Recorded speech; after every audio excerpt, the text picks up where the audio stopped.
तो बीजेपी यहाँ पर सीधे तौर पर यही बात कर रही है कि यहाँ पर 2G और 3G और 4G और 5G पार्टियां हैं, इनमें के परिवार की कई जनरेशन चली आ रही हैं और अगर आगे बढ़ जाता है तो उसका हश्र कि देखते हैं आप लोग किस तरह से कर देते हैं। ये बात यहाँ पर गृह मंत्री कह रहे हैं और उन्होंने ये भी कहा कि ऐसे हश्र किए हुए लोग जो हैं वो बीजेपी में शामिल होकर लोकतंत्र की यात्रा में जुड़ जाते हैं और जुड़ते भी जा रहे हैं।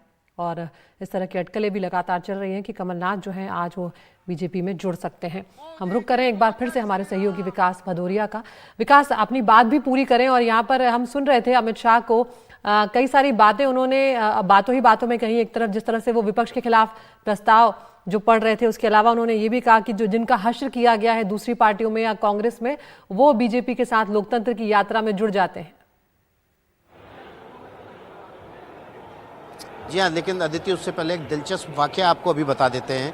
आपसे कुछ देर पहले कमलनाथ अपने आवास से जब निकले हैं तो वहाँ पर कुछ रिपोर्टर्स मौजूद थे और उन्होंने कमलनाथ से जानने की कोशिश की कि आप बीजेपी में शामिल हो रहे हैं क्या।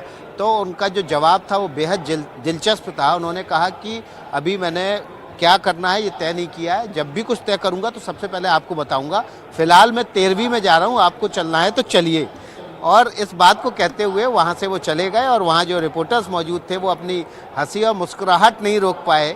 और ये दिलचस्प वाकया ठीक उनके घर के बाहर आवास पर हुआ है, जहाँ रिपोर्टर्स तैनात थे उनकी ये बात जानने के लिए क्या वो बीजेपी का रुख कर रहे हैं।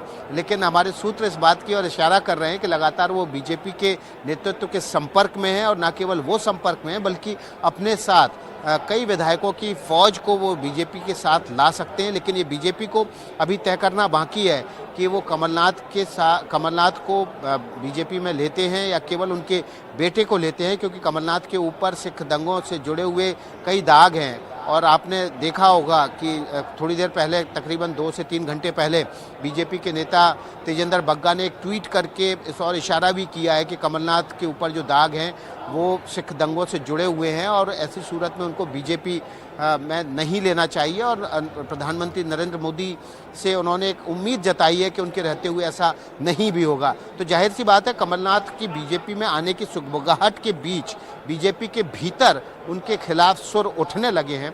अब ये होगा कि नहीं होगा ये समय के साथ पता चलेगा। लेकिन शाम को ऐसी उम्मीद है कि मुख्यमंत्रियों की जो बैठक होनी है प्रधानमंत्री नरेंद्र मोदी के साथ, तमाम बीजेपी शासित राज्यों के मुख्यमंत्रियों की बैठक होनी है। उसके बाद बीजेपी का नेतृत्व मध्य प्रदेश के मुख्यमंत्री के साथ बैठेगा, मोहन यादव के साथ। वहाँ पर प्रदेश अध्यक्ष VD शर्मा भी होंगे। उस बारे में विस्तार से बातचीत हो सकती है। बीजेपी के सूत्रों ने हमें इस बात की और इशारा भी किया है कि जो कमलनाथ के साथ बातचीत चल रही है वो कमलनाथ की गुजारिश पे शुरू हुई थी, लेकिन बीजेपी आलाकमान ने इस पर अभी कोई निर्णय नहीं लिया है। बहुत बहुत शुक्रिया विकास इस तमाम अपडेट के लिए। तो एक तरफ बीजेपी के अधिवेशन का आज दूसरा दिन है और दूसरी तरफ कमलनाथ के बीजेपी में आने की अटकलें।